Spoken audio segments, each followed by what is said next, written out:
Kif il-Prim Ministru Robert Abela ħabbar li l-poplu Malti se jkun imsejjaħ biex jeleġġi il-gvern tiegħu għal-leġislatura li jmiss nhar is-Sibt 30 ta' Mejju u l-President Miriam Spiteri de Bono intalbet ix-xogħli il-Parlament, jiġifieri iffirmat ir-rid biex formalment jitnieda il-proċess mill-Kummissjoni Elettorali. Il-Kostituzzjoni tesiġi li fi żmien 5 ijiem jħareġ reġistru rivedut tal-votanti li inkludi lil dawk iċ-ċittadini kollha li jalqu 16-il sena il fuq sal-lejliet l-elezzjoni li se jkunu eligibbli jivvutaw.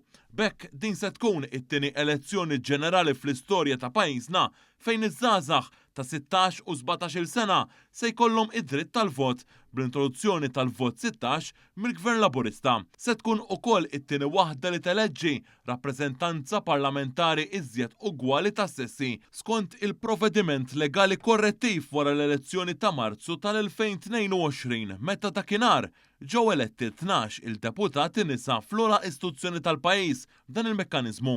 Il-proċess issa jara l-Kummissjoni Elettorali li hi responsabbli skont il-Kostituzzjoni biex ukoll tibda tistampa id-dokumenti tal-votazzjoni fuq il-bażi ta' dan ir-reġistru rivedut u tqassamhom lill-votanti fl-indirizzi rispettivi.